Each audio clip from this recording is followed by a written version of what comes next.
harm, as well as physical danger and persecution for speaking out. It is a betrayal of the filmmakers, the ones who worked tirelessly and ethically over the past year to bring these stories to light.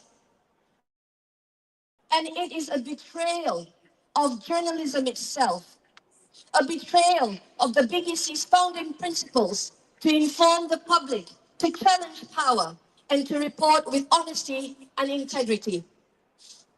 The BBC's record on Gaza over the past 18 months has been woefully inadequate, marked by silence, false equivalence, and the erasure of Palestinian voices. This documentary is an opportunity to change that narrative, to restore some trust, to do what journalism is meant to do, speak truth to power. This is your chance, BBC, to uphold your duty, to report with integrity and moral clarity. Stop hiding behind excuses and delays. The world must hear these voices and the truth must be told. Release Gaza medics under fire now.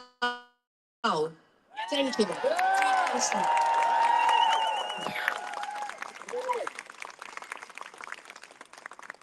BBC, you can't hide. BBC, you can't hide. We charge you with genocide. BBC, you can't hide. We charge you with genocide. BBC, you can't hide. We charge you with genocide. Our next speaker is a doctor in London and a representative from Health Workers for Palestine. And just 2 weeks ago, she ran the London Marathon for Palestine. So please give a very warm welcome to Dr. Huda.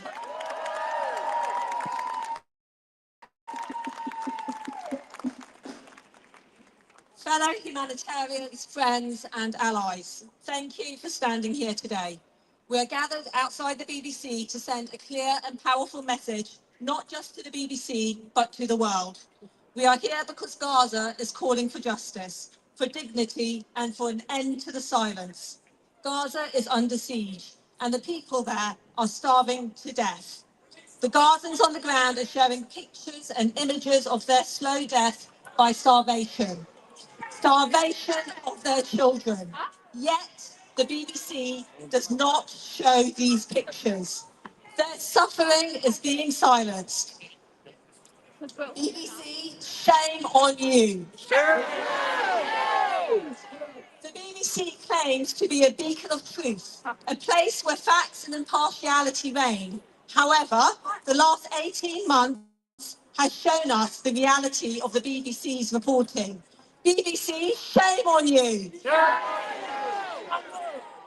We are here to demand that the BBC take responsibility. It is time for you to report not just from one perspective, but to seek the voices of the oppressed, the voices of the marginalised, and the voices of those who are fighting for their basic human rights. When the people of Gaza cry out, they do not ask for charity, they ask for justice. They ask for recognition of their suffering, and they ask for the world to understand their struggle. Too often, the people of Gaza are reduced to numbers, statistics, or worse, completely ignored. When images of violence come from Gaza, they are often framed as collateral damage in a conflict. The Palestinians are being systematically dehumanized. BBC, shame on you. Why have you not spoken about your journalist colleagues who've been brutally murdered by Israel? All 176 of them. Rest in peace. Why have you not commemorated their lives, not mentioned the names of every single one of them murdered? Shame on you, BBC. Your recent headline states, Israeli army fired more than 100 shots in Gaza medics. Why did your headline not read Israeli army murdered by 100 shots and bury them with their ambulance. And they won't do nothing. They won't do anything. And if it was us, their protest. And the Gaza's recently I literally got a tap on them. They're really not having our little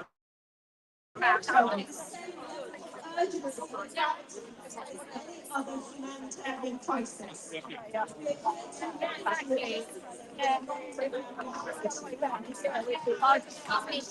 Can I get the money? If it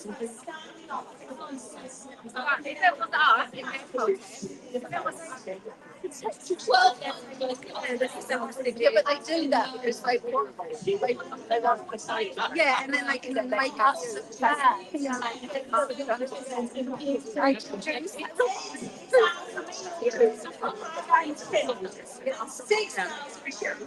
Have been created as refugees in the last 18 months. Can you imagine in the last 18 months? We call it the centre of the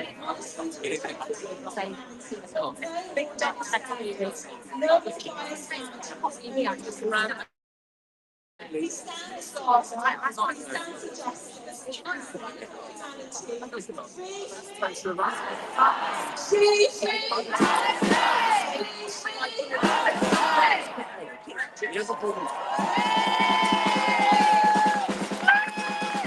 One, we are the people.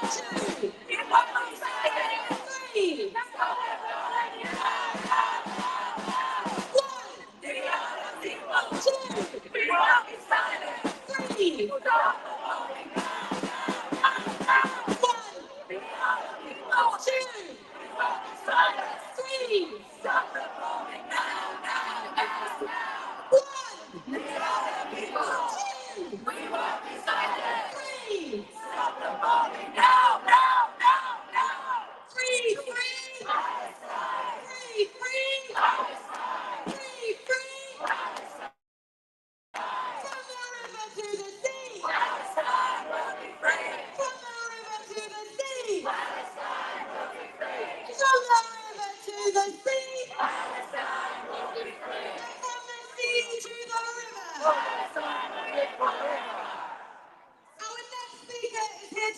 Representing the Stop the War Coalition, one of the co-organisers of today's rally. Please give a warm welcome to Alex Kenny. Thank you. Thank you all for being here tonight for this important process. It's part of our ongoing campaign against the genocide in Gaza. In the last few days, the Israeli government have stopped all pretense and made their intentions quite clear. They intend to starve the Palestinian people out of Gaza and to occupy that land themselves. They're in an argument with Donald Trump about whether they're going to occupy Gaza or whether he's going to be the occupier. But nonetheless, that's what they intend to do. And the BBC continues to make editorial choices about how they report that. You see, as our previous speaker said, people are being murdered, people are being starved. But the way the BBC report it, they report it in the passive sense. They say children are starving, they are at risk of malnutrition. They're not, they're being starved, and they are deliberately being malnourished. The BBC report that hospitals are lacking essential equipment to do operations and to keep people safe. They're not lacking essential equipment. They're being blockaded. They're being denied that equipment by the deliberate actions of the Israeli government. And the BBC are choosing not to report it in that way. If you use, I used to be an English teacher. If you use the passive voice, you are denying agency. You're denying the agency of the perpetrator. The BBC should name the perpetrator. The Israeli government is starving, malnourishing, and killing and murdering the Palestinian people. It's not happening by accident.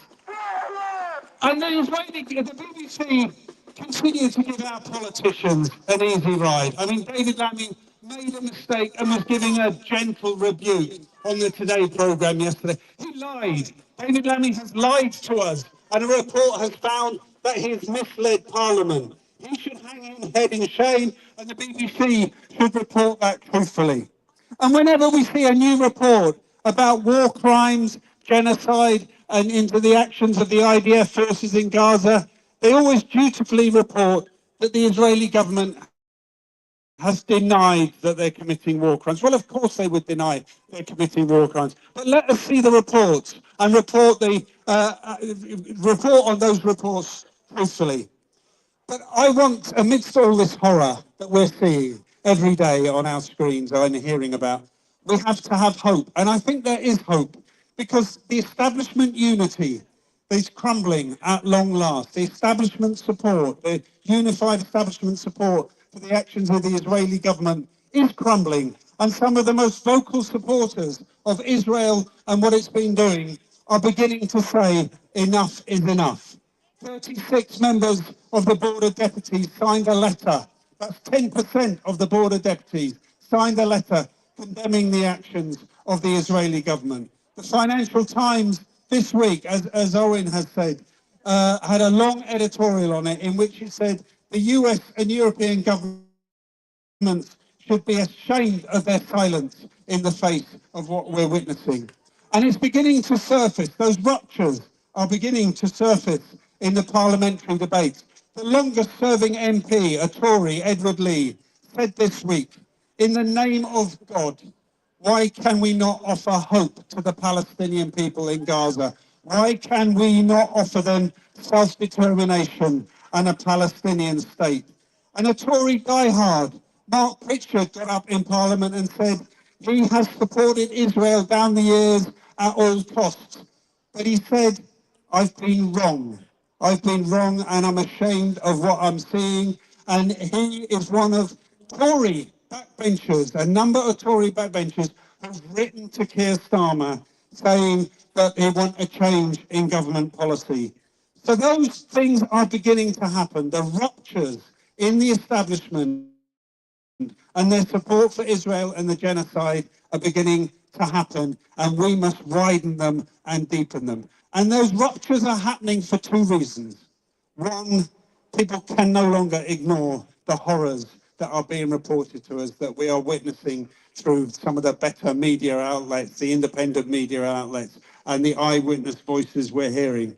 But the second reason it's happening is that we have built and sustained a mass movement. The strength of our mass movement is finally beginning to tell on those establishment voices, and we must make sure we keep that up.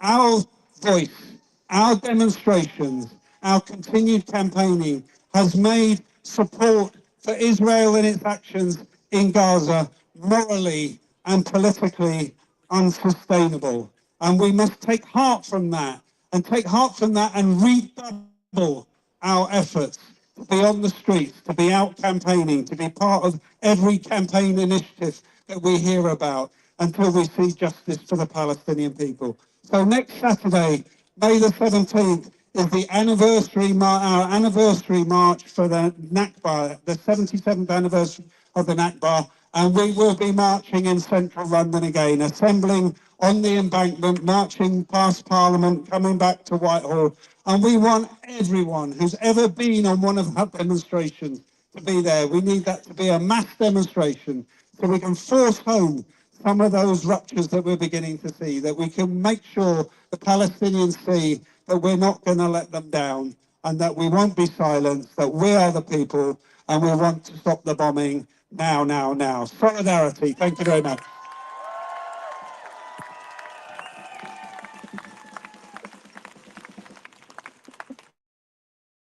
One, two, three.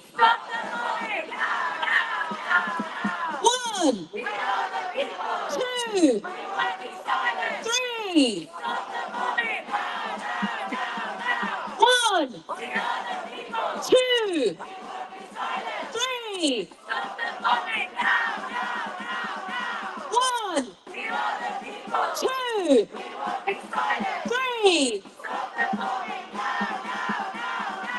BBC, shame on you. BBC, BBC, BBC! BBC! BBC! BBC! BBC! BBC! Our next speaker is the Vice Chair of the London Freelance Branch of the National Union of Journalists. So please give a warm welcome to Tim Gopsell. Lovely, thanks. I'm from the National Union of Journalists. I am not representing the National Union of Journalists. I can't do that. This is an extremely painful and difficult business for journalists. Believe me, journalists want to report the truth as much as you do. Yeah. But if you're reporting the Middle East for the BBC, fat chance. Let me tell you that in that building, there are a lot of very brilliant journalists who can do the most wonderful journalism, but they are being censored as much as the news. They are prevented from reporting fairly, and they are prevented from free speech themselves. There will be no journalists from the BBC in this gathering here. If this rally is going on, if they happen to walk in and out of the door, they're supposed to scuttle by and stick their hands in their ears and not hear or see what is going on. But we are trade unionists. This is a pain of their jobs. People have left, people have been ill, people are off on leave. It's vile and horrible what is happening inside that building. But we are trade unionists. I hope everybody here is. And the principle you follow as a trade union is don't blame the workers, blame the bosses. And BBC editorial management is totally compromised when it comes to the Middle East. Let me give you one example. There is a director whose name is Sir Robbie Gibb. Some of you may have heard of him. He's a senior Tory communications person, used to work for Boris Johnson. He was also, until recently, the owner of a newspaper called the Jewish Chronicle. The Jewish Chronicle is officially the most lying publication in history. It was the paper that ran all the bogus accusations of anti-Semitism against Corbyn and his Labour Party, a campaign that has led directly to the Starmer Labour Party that we have now. Just look at them. Now, in a period of 3 years, the Jewish Chronicle, in complaints brought to the Independent Press Standards Organisation, was found guilty of lying 33 times in 3 years, and in those 3 years, it lost 4 libel actions. That is a world record. And the guy who was the then owner, Sir Robbie Gibb, is an editorial member of the Editorial Standards Board of the BBC, who is directing Middle East policy. Now, what do you expect? The BBC caves in immediately every time the pro-Israeli lobby complains. They did it, you remember, over that documentary, Surviving the War Zone. As soon as 45 senior Jewish people sent a complaint, they took it off the iPlayer and they banned it being played again. They're supposed to be considering what to do with it. We will never see that programme again. Fortunately, you can find it online. The BBC always gives in to the pro-Israeli lobby, and that, which to me gives a new definition for the meaning of the letters BBC. BBC stands for biggest bunch of cowards in the business.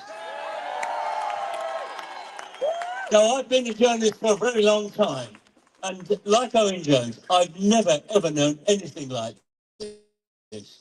I have never known such a gap, a huge divide between what national media are saying on a vital issue and what the truth is, what the public's view is. I'm absolutely certain that a huge majority of the public are outraged, appalled and disgusted by what is happening in Gaza.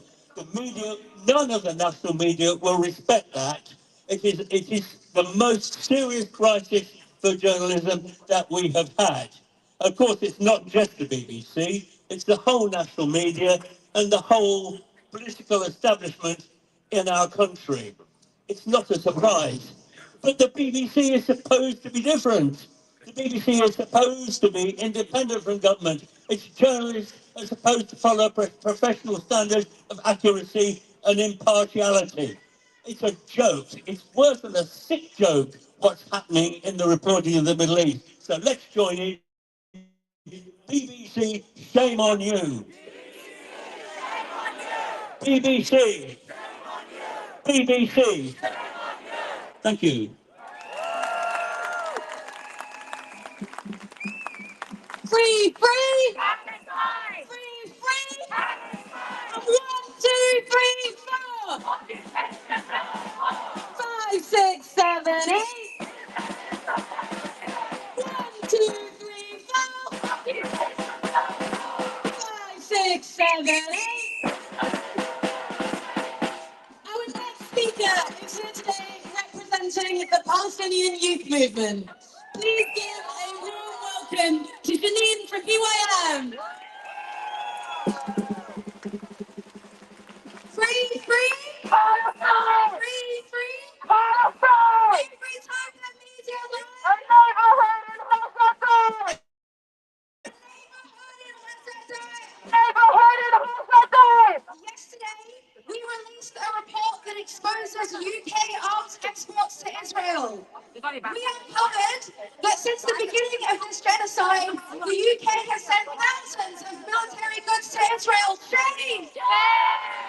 This includes 150 bombs of bullets, 9,000 munitions of war. Items that could include bombs and missiles. Shame! In September 2024, David Lammy told us that the UK is suspending 30 arms licenses to Israel. And since then, multiple government ministers have claimed time and time again that the UK is no longer sending arms to Israel. But our research proves that he is lying. Of the 9,000 munitions that have been sent to Israel since the start of the genocide, 8,000 of them were sent after the license suspensions. Shame! Multiple ministers have also claimed that the UK is no longer sending direct shipments of F-35 components to Israel. But our research shows this is also a lie. The government is lying to you. That's what they want. And they're lying to Parliament. Shame!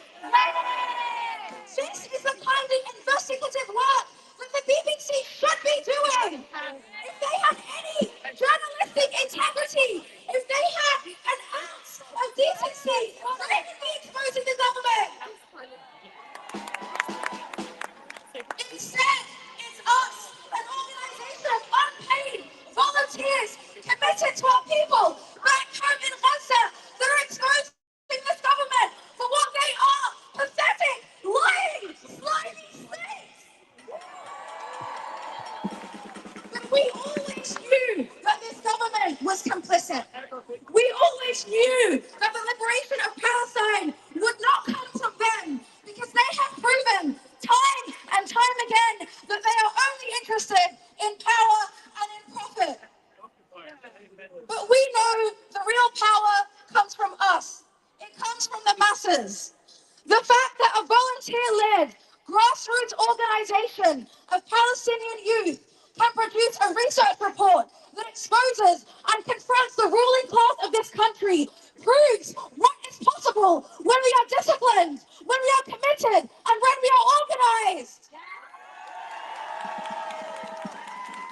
So join us tomorrow outside the Foreign Commonwealth and Development Office to call for full transparency of UK arms exports to Israel, to demand the immediate resignation of David Lammy as Foreign Secretary,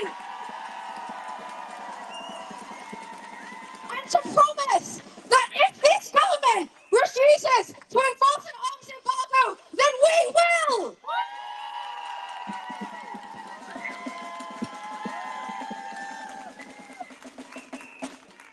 Free, free! Free, free! Free, free! Free, free! Free, free!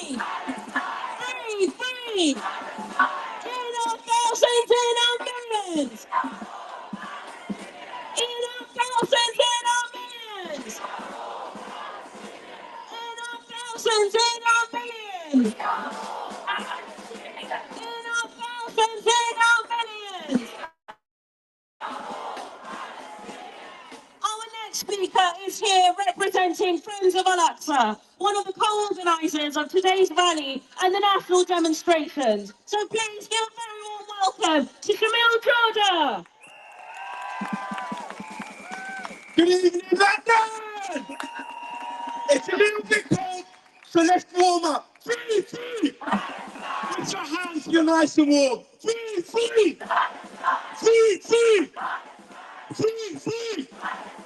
BBC, shame on you! BBC! BBC! BBC! BBC! Look, we're outside the BBC. We're outside the BBC because the taxpayers that pay for the BBC. The taxpayers are paying for every single person in there. Therefore, they should be reporting the truth. They should not be parroting the Israeli narrative as they do. That is that simple fact. But you got to remember, we here, and everybody needs to understand, that we can't move when the BBC tells us to move. Something can't be important to us only when the BBC says it's important.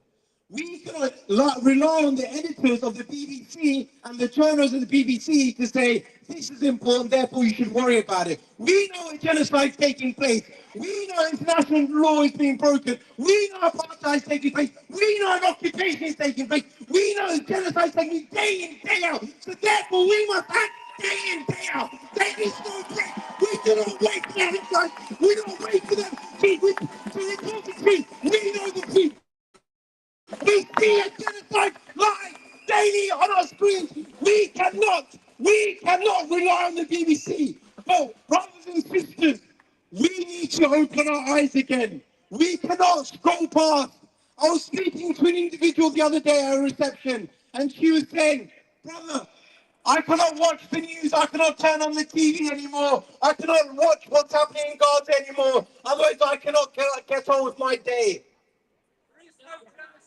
We cannot get on with our day. We cannot close our eyes.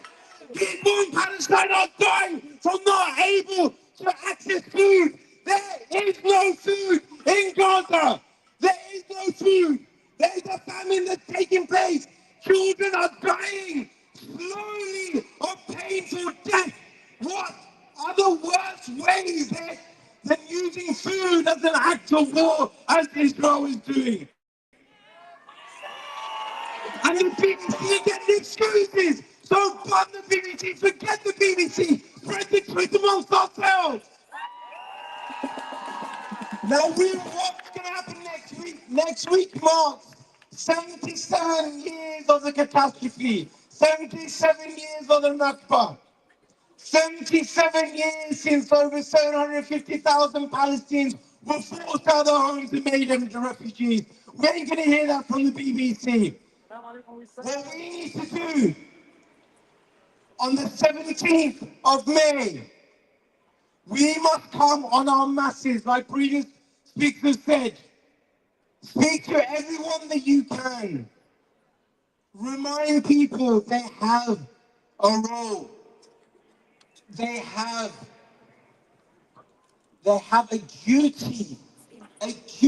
Every single human being in the UK has a duty to speak up against injustice wherever it happens in the world. We have this duty that we must. It's not an option to turn up on the 17th. No, 77 years of a Nakba. It's ongoing. It's not a historical fact. It's an ongoing reality for the Palestinian people. Being killed indiscriminately. Hospitals and infrastructure being destroyed. No food. This is the daily reality. And we must show up to commemorate 77 years, to say no more Nakba. This year, no more Nakba. We'll campaign day in, day out, raise our voices ourselves, not the BBC. So please, everyone, spread the word. Make sure you mobilise on the 17th of May. We will be on the streets of London like you have never, ever seen before. God willing. So let me see The beautiful London, have you been listening? On what date is the next national demo? 17th of May, so inshallah, God willing, I will see you then. Thank you very much.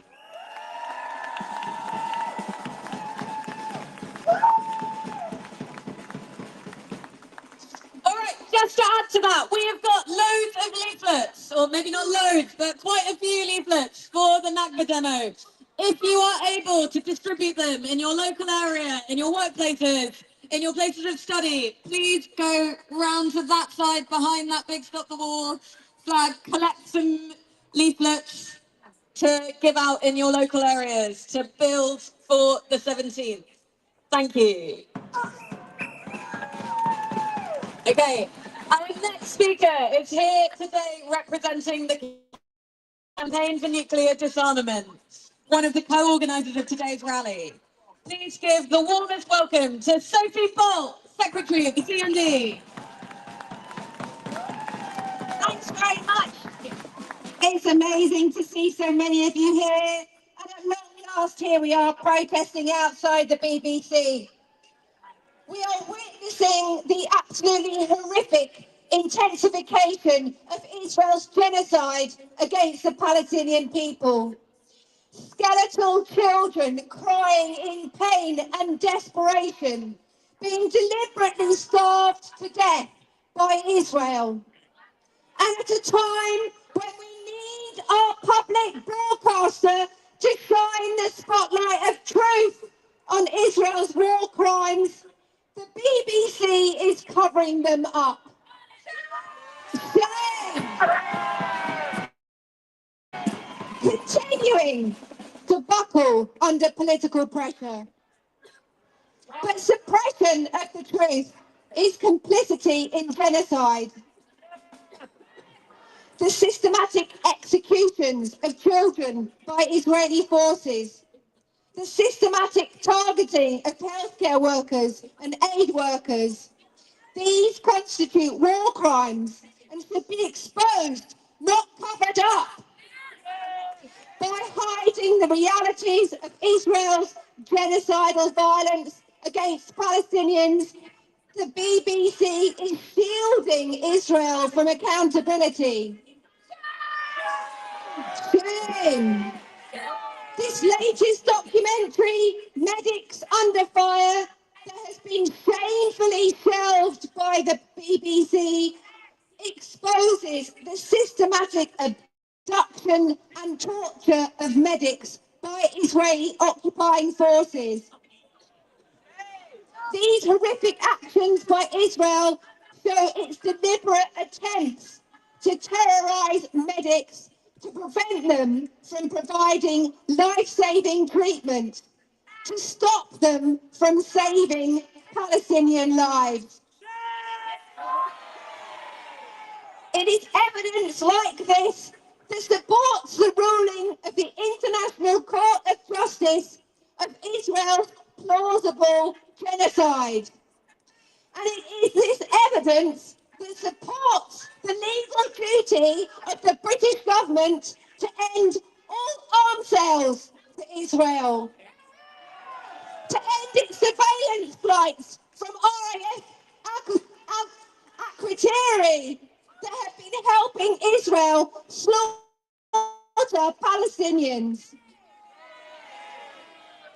But also, these documentaries are absolutely critical because they humanize Palestinian people, transmitting them into the homes of millions and millions of people.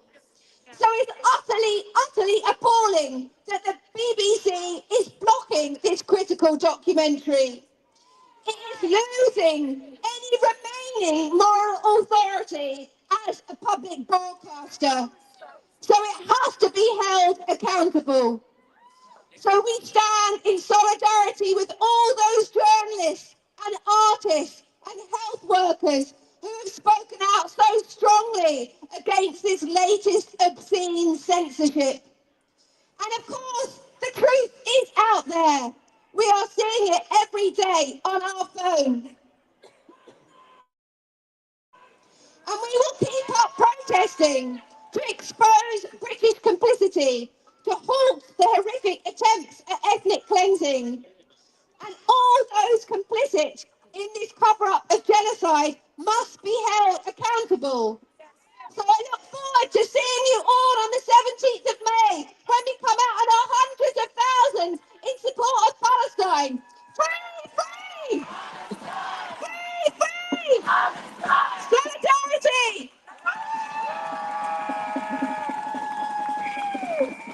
Free, free! Free, free! Free, free! Free, free! From the river to the sea! From the river to the sea! From the river to the sea! From the sea to the river! From the sea to the sea to the river!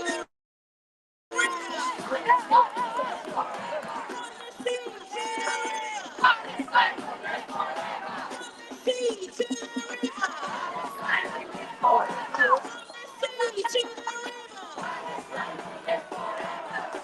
Our next speaker is here representing the Muslim Association of Britain, one of the co-organisers of tonight's rally. Please give a very warm welcome to Yasmin Adam.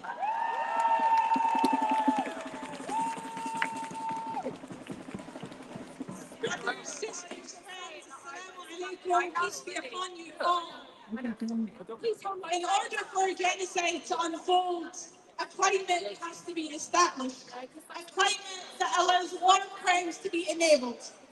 And what we're seeing in Gaza is built on three pillars: the Israeli war machine, and second, the complicity of our government and Western governments around the world, and third, the complicity of BBC and media institutions around the world. Institutions that knowingly disseminate Israeli disinformation that justify war crimes, blockade Palestinian voices, and protect Israeli impunity. You see, the BBC normalises the idea that Palestinians are simply unfortunate casualties of terrible circumstances, not victims of an occupier's violence. In the BBC's world, Palestinians aren't murdered, they simply perish. They aren't massacred, they're simply caught in crossfires. They aren't starved by a siege and occupation, they simply face shortages. And what's more prominent than the example of Hind Rajab? According to the BBC, Hind Rajab passively was found dead.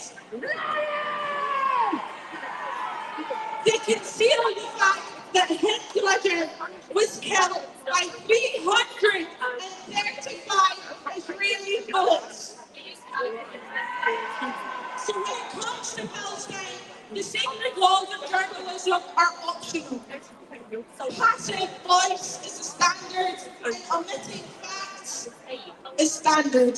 So let us be clear, the BBC's coverage has not been neutral, it's not been objective, it has not been balanced, it has been explicit.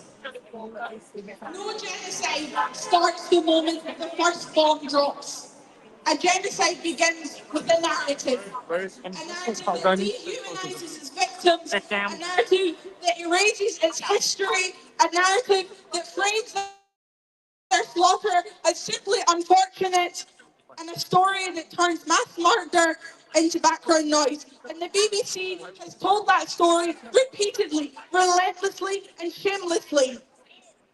In the rulebook of the BBC and Western journalism, there's no genocide, only a war of self-defence. And history for the BBC begins on October the 7th.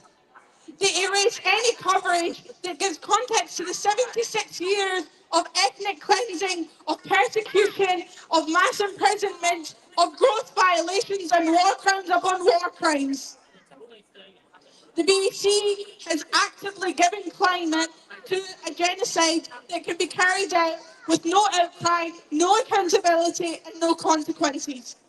So if your only source of information is the BBC, you might not know that Israel has created torture camps, that Israel rapes and electrocutes and beats Palestinian detainees to death.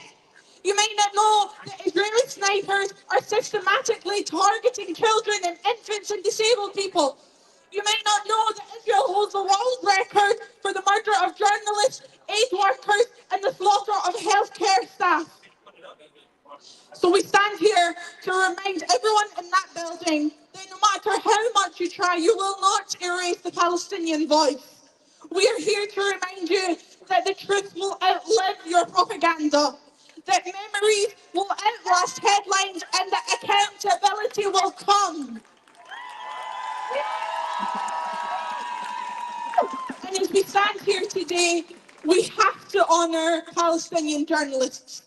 They have been targeted, hunted, and killed in record numbers because their courage threatened lives. And while Western journalists sit in studios rewording Israeli press releases, Palestinian journalists have died doing the job that the BBC has cowardly refused to do. They deserve our respect, they deserve protection, and they deserve better to them than to have their sacrifice buried beneath silence, distortion, and denial. So when history is written, it will not be the BBC that is remembered. It will be people like yourselves that have spoken out and stood up to their propaganda, who refuse to let a genocide be hidden behind polite headlines and professional cowardness. Justice will come, with or without the BBC's permission. Thank you. BBC, you can't hide. BBC, you can't hide. BBC, you can't hide. BBC, you can't hide. Free, free. Free, free. Free, free. Free, free. Free, free. Free, free. Free, free.